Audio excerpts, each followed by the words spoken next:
ce qu'il appelle les dépenses de réparation, puisque la croissance nous détracte, il faut engager des dépenses de réparation, et les dépenses de compensation.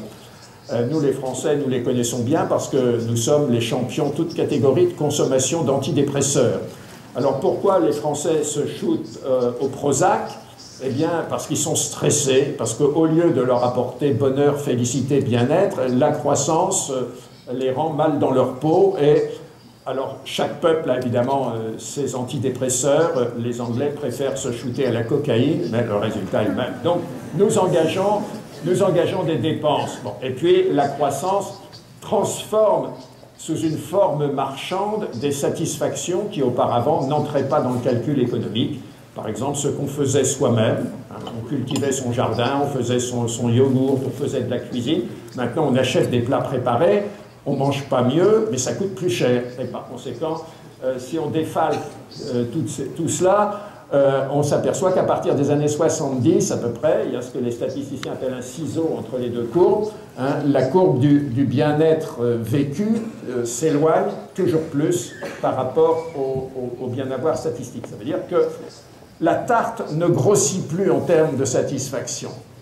Mais en même temps, au fur et à mesure qu'elle avait grossi, cette tarte, elle devenait de plus en plus empoisonnée. Et ceci, non seulement parce que le fait de faire grossir la tarte détruisait l'environnement, elle devenait empoisonnée au sens propre, d'abord parce que l'atmosphère devenait empoisonnée, toxique, cancérigène, etc., mais aussi au sens figuré, parce qu'elle développait des injustices, des inégalités de toutes sortes. Même le mythe de la tarte a même fonctionné avec un certain succès au Sud, ça s'est appelé le développement. C'est cette entreprise lancée par le président Truman le 20 janvier 1949 dans son discours sur l'état de l'Union. Et c'est l'idée que, eh bien, en développant le progrès technique, on éviterait aux pays du Sud de remettre en cause le partage du gâteau, ce qui s'appelait la révolution communiste, on leur éviterait d'être communistes. Et donc, on les a incités à faire ce qu'on a appelé une révolution verte, c'est-à-dire accroître la production pour faire l'économie d'une réforme agraire, puisque les problèmes d'injustice se posaient sous cette forme-là. Et ça a relativement bien marché aussi, jusqu'à un certain point, mais comme l'explique très bien notre ami Vandana Shiva, les coûts marginaux, au bout d'un certain temps, se sont révélés très supérieurs à ces bénéfices marginaux. Alors, à l'heure actuelle, cette tarte ne peut plus et ne doit plus grossir. Et par conséquent, il faut changer la recette. Et pour résoudre les problèmes sociaux, pour répondre à l'aspiration légitime de ces travailleurs qui sont licenciés et qui sont en situation de chômage, il faut un autre partage de cet autre gâteau. Eh bien, confectionner une autre tarte et la partager autrement, c'est précisément le projet politique de la société de décroissance.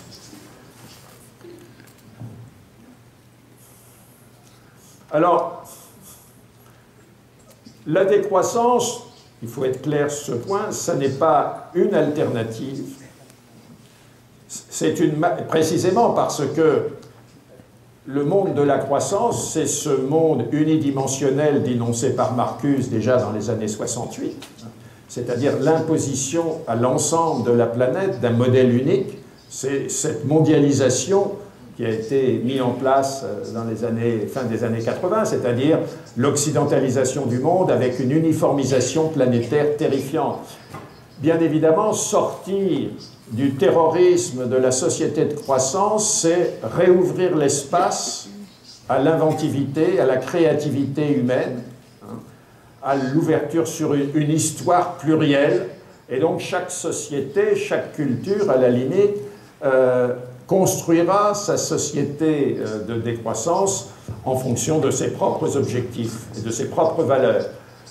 Mais néanmoins, évidemment, puisque nous sommes sommés quand on dit « mais vous critiquez, vous êtes des objecteurs de croissance, mais qu'est-ce que vous proposez ?» Alors, sous le nom de société de décroissance, nous reprenons évidemment un projet très ancien, parce que La société de croissance, dès son origine, et on peut en faire remonter son origine au moins à la révolution industrielle, a engendré tant de souffrances. Pensons à la formule d'Ivan Illich que le développement, c'est la guerre contre les pauvres, a engendré tellement de souffrances depuis le mouvement des enclosures, la prolétarisation des paysans anglais, quand on relit les romans de Dickens, etc., qu'il y a eu des aspirations de construire un monde meilleur. Ça s'est appelé le socialisme utopique, hein, des critiques de l'industrialisation, comme les projets de William Morris, hein, News of Nowhere, où on a une société, au fond un projet de société de décroissance avant la lettre. Mais alors cette aspiration, comme la société industrielle a continué à fonctionner, cette aspiration, elle renaît perpétuellement sous des noms divers. Ça a été le mouvement coopératif, le mouvement de l'économie sociale, de l'économie solidaire, etc., etc. Et aujourd'hui, donc, on est au stade, je dirais, ultime, hein, et sous le nom de société de décroissance, c'est un projet qui a été, dans l'ensemble, assez bien articulé dès les années 70 par les précurseurs de la décroissance, que sont Ivan Illich, André Gorz et Cornelius Castoriadis. Mais quand il parlait de société autonome, c'est-à-dire d'une société où on récupère, justement, on récupère ce que, dans un très beau livre qui vient de sortir, mon ami Jean Robert et mes amis Jean Robert et Majid Ranema appellent, reprenant une idée de Spinoza, la puissance des pauvres face à l'écrasement du pouvoir, eh bien, qui donne la capacité d'autonomie face à un système hétéronome. Quand il proposait ce projet au cœur des Trente Glorieuses, ça n'avait aucun succès. Bon, je crois que maintenant, les temps sont venus de prendre au sérieux cette utopie concrète, hein, c'est-à-dire, alors on dit quelquefois, mais c'est une utopie. Oui, c'est une utopie, et nous avons besoin d'utopie. L'utopie, l'utopie d'aujourd'hui, c'est ce que sera peut-être et que ce devrait être réalisé demain. Pour faire un petit parallèle, j'aime beaucoup aimer.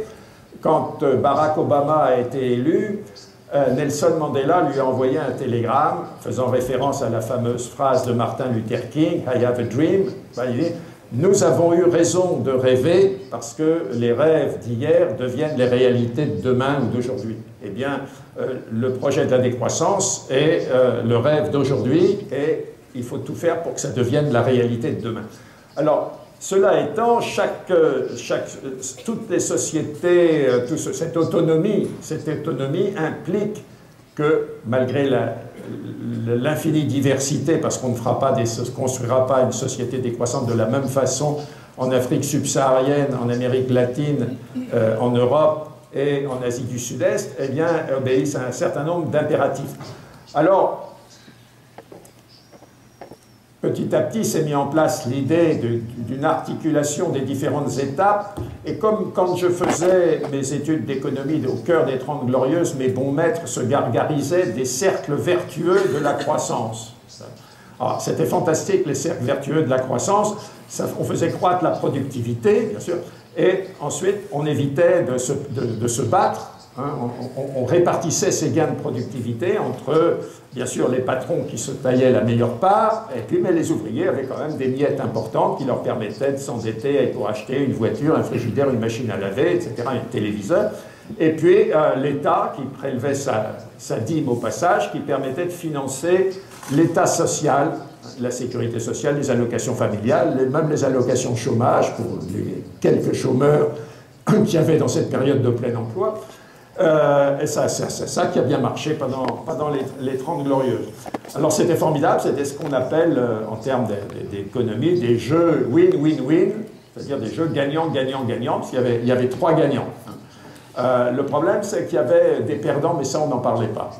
Il y avait deux perdants, c'était les peuples du tiers-monde qui, pendant ce temps-là, se sont enfoncés dans la déréliction, et puis la nature qui, aujourd'hui, elle nous présente l'addition. Parce que si nous avons des problèmes avec le climat, ce n'est pas pour le dioxyde de carbone que nous engendrons aujourd'hui, ça ce sont nos enfants qui en subiront les conséquences, c'est pour celui que nos parents ont consommé au cœur des Trente Glorieuses, parce qu'il faut entre 50 et 70 ans pour que le dioxyde de carbone se dissipe dans l'atmosphère.